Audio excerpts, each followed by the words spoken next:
بسم اللہ الرحمن الرحیم۔ اس ویڈیو میں ہم خانہ کعبہ کے متعلق چند ایسے حقائق پیش کریں گے جن سے بہت کم لوگ واقف ہیں۔ خانہ کعبہ کئی مرتبہ تعمیر ہو چکا ہے۔ خانہ کعبہ جس طرح آج ہمیں نظر آتا ہے یہ ویسا نہیں ہے جو حضرت ابراہیم علیہ السلام اور حضرت اسماعیل علیہ السلام کے دور میں دوبارہ تعمیر ہوا تھا۔ وقت کے ساتھ پیش آنے والی قدرتی آفات اور حادثات کی وجہ سے اس کو دوبارہ تعمیر کرنے کی ضرورت پڑتی رہی ہے۔ بے شک ہم سبھی جانتے ہیں کہ خانہ کعبہ کی دوبارہ تعمیر کا ایک بڑا حصہ نبی کریم صلی اللہ علیہ وسلم کی زندگی میں نبوت ملنے سے قبل ممکن ہو چکا تھا۔ یہ وہ وقت تھا جب نبی کریم صلی اللہ علیہ وسلم نے ایک بڑی خون ریزی کو اپنی دور اندیشی سے روکا تھا۔ ایک بڑے کپڑے میں حجرہ اسود کو رکھ کر ہر قبیلے کے سردار سے اٹھوایا تھا۔ اس کے بعد آنے والے وقتوں میں کئی مرتبہ خانہ کعبہ کی تعمیر ہوتی رہی ہے۔ آخر میں خانہ کعبہ کی تفصیل سے آرائش 1996 میں ہوئی تھی، جس کے نتیجے میں بہت سارے پتھروں کو ہٹا دیا گیا تھا اور بنیاد کو مضبوط کر کے نئی چھت ڈال دی گئی تھی۔ یہ اب تک کی آخری بڑی تعمیر ہے اور اب خانہ کعبہ کی عمارت کو پہلے سے کئی زیادہ مضبوط تصور کیا جاتا ہے۔ ایک زمانے تک خانہ کعبہ میں کھڑکی ہوا کرتی تھی۔ خانہ کعبہ کی جو شکل آج موجود ہے اس میں صرف ایک دروازہ ہے، کھڑکی نہیں ہے۔ خانہ کعبہ ہفتے میں 2 مرتبہ عوام کے لیے کھولا کرتا تھا اور کوئی بھی خانہ کعبہ کے اندر داخل ہو کر عبادت کر سکتا تھا، لیکن موجودہ زمانے میں زائرین کی تعداد زیادہ ہونے اور دوسری وجوہات کی بنا پر خانہ کعبہ کو اب سال میں صرف 2 مرتبہ کھولا جاتا ہے اور اب صرف اعلیٰ شخصیات اور خاص مہمان ہی داخل ہو سکتے ہیں۔ لوگوں کو خانہ کعبہ کو ہمیشہ کالے رنگ کے اور سونے کے داغوں میں دیکھنے کی ایسی عادت ہو چکی ہے کہ ہم اس کو کسی اور رنگ میں دیکھنے کا تصور بھی نہیں کر سکتے۔ یہ روایت اباسط جن کے گھر کا رنگ کالا تھا کے دور سے چلی آ رہی ہے، لیکن اس سے قبل خانہ کعبہ مختلف رنگ کے غلاف سے ڈھکا رہتا تھا۔ اس میں ہرا، لال اور سفید رنگ شامل ہے۔ جب حضرت آدم علیہ السلام زمین پر تشریف لائے تو عرض کیا، خدایا تسبیح اور عبادت کرنے کے لیے کوئی عبادت گاہ نہیں۔ جب حضرت جبرائیل علیہ السلام آئے اور وہاں پہنچے جہاں زمین بنی ہوئی تھی، یعنی جس جگہ جاگ پیدا ہوئی جو پھیل کر پوری زمین بن گئی، اللہ تعالیٰ نے بادل کا ٹکڑا بھیجا تاکہ اس کے سائے میں کعبہ کی حد مقرر کی جائے۔ تعمیر کے بعد حضرت آدم علیہ السلام اس کا طواف اور عبادت کرتے۔ طوفان نوح علیہ السلام کے بعد یہاں صرف مٹی کا ڈھیر رہ گیا۔ اس کے بعد حضرت ابراہیم علیہ السلام کے ذمے اس کی تعمیر ہوئی۔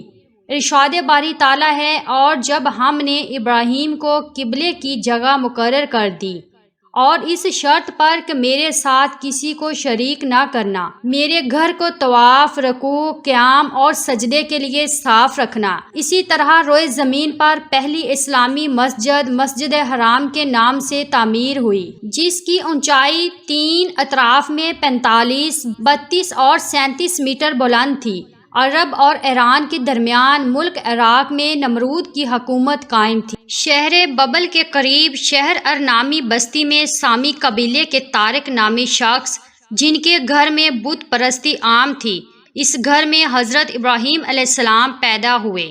آپ علیہ السلام کی ولادت طوفان نوح کے 1709 سال کے بعد جبکہ حضرت عیسیٰ علیہ السلام سے 400 سال پہلے ہوئی، جب حضرت ابراہیم علیہ السلام کے بیٹے حضرت اسماعیل فلسطین میں پیدا ہوئے تو آپ علیہ السلام حکم ربی سے اپنی بیوی حضرت ہاجرہ علیہ السلام کو لے کر اس جگہ پہنچے جہاں خانہ کعبہ کے کھنڈرات تھے۔ وہیں چھوٹی سی جھونپڑی بنا کر انہیں ٹھہرایا اور دعا مانگی۔ حضرت ابراہیم علیہ السلام واپس چلے گئے۔ جب دوسری کے بعد تیسری مرتبہ حضرت ابراہیم علیہ السلام یہاں آئے تب حضرت ہاجرہ کا وصال جبکہ حضرت عیسیٰ علیہ السلام کی عمر 20 سال ہو چکی تھی۔ جب حضرت ابراہیم علیہ السلام فلسطین واپس آئے تو حضرت اسماعیل علیہ السلام زمزم کے پاس درخت کے نیچے بیٹھے تیر بنا رہے تھے۔ آپ علیہ السلام نے فرمایا، بیٹے، اللہ تعالیٰ نے حکم دیا ہے کہ میں اللہ تعالیٰ کے گھر کی تعمیر کروں۔ خانہ کعبہ کی بنیادوں میں حضرت جبرائیل علیہ السلام نے مدد کی۔ یوں کعبہ کی تعمیر کا آغاز ہوا۔ کھدائی کے دوران قدیم بنیادیں ظاہر ہوئیں۔ حضرت ابراہیم علیہ السلام بڑھاپے میں ایک معمار اور حضرت اسماعیل علیہ السلام مزدور کی طرح تعمیر میں لگ گئے۔ حضرت جبرائیل علیہ السلام کوہ ہرا، کوہ ابو قیس، کوہ صفا اور مروہ سے پتھر لاتے جو حضرت ابراہیم علیہ السلام کعبہ میں لگاتے۔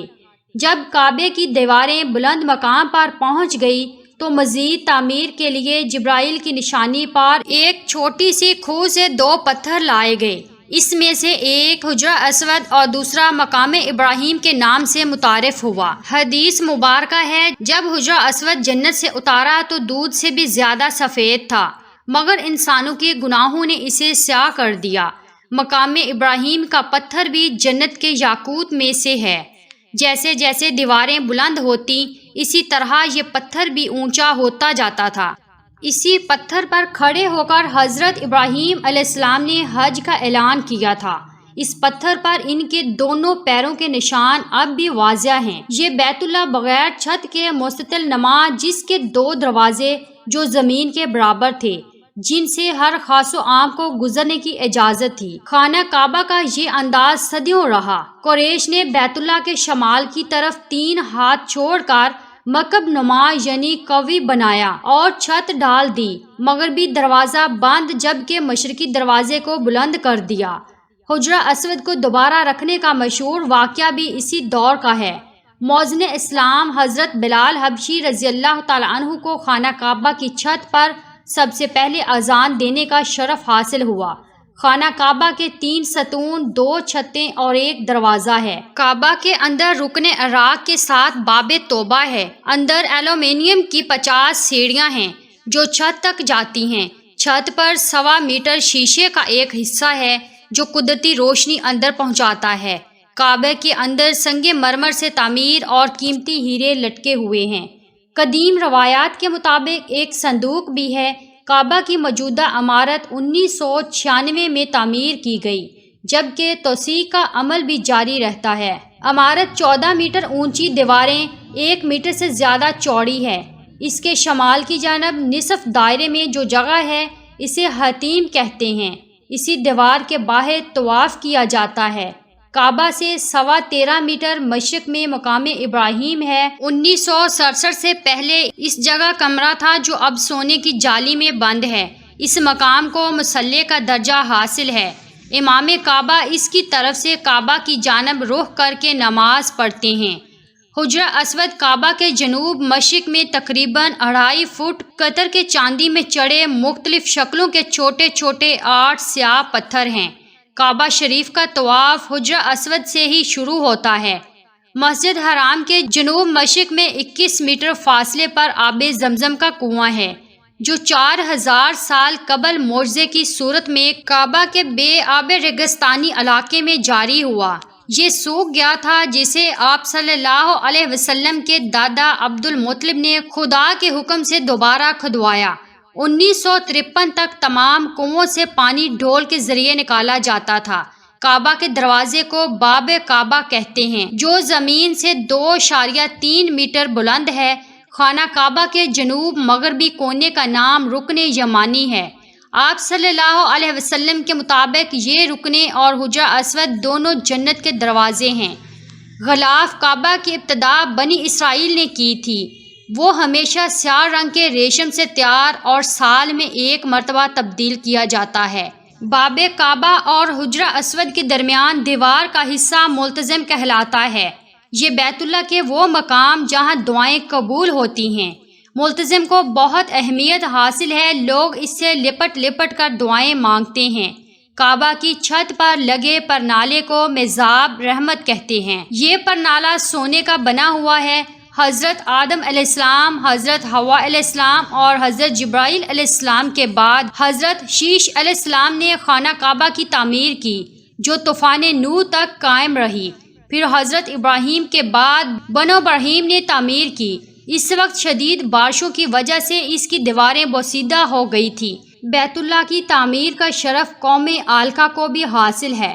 قصی بن کلاب، جو انہوں نے تقریباً 300 سال سے قائم بنو غزا کے اقتدار کو اکھاڑ پھینکا، ان کا بہت بڑا کارنامہ خانہ کعبہ کی تعمیر ہے۔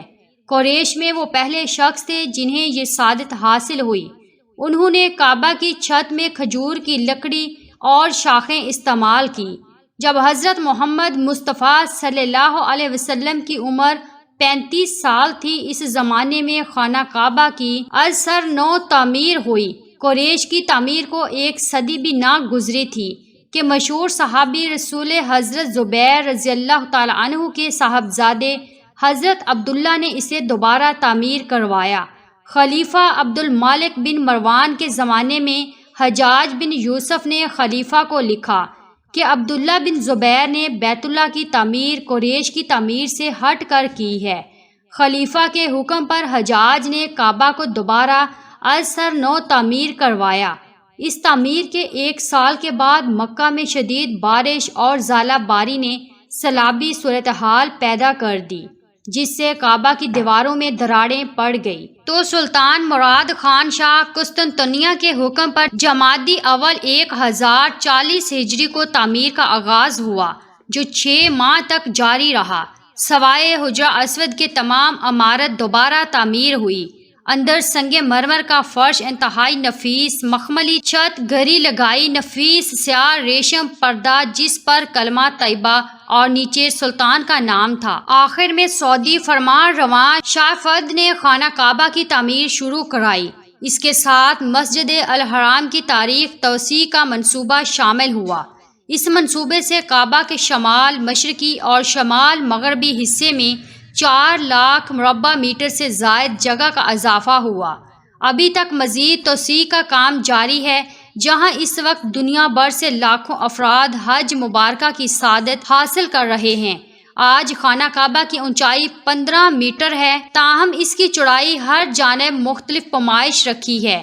مغربی جانب اس کی چوڑائی 12 میٹر 11 سینٹی میٹر ہے، مشرقی جانب اس کی چوڑائی 12 میٹر اور 84 سینٹی میٹر ہے۔ جنوبی جانب خانہ کعبہ کی چوڑائی 11 میٹر اور 52 سینٹی میٹر اور شمال کی جانب 11 میٹر اور 20 سینٹی میٹر ہے۔ خانہ کعبہ کی موجودہ شکل بھی وہ نہیں ہے جس شکل میں یہ حضرت ابراہیم علیہ السلام کے ہاتھوں تعمیر ہوا تھا۔ مختلف زمانوں کے دوران بیت اللہ نئے سرے سے تعمیر کیا گیا۔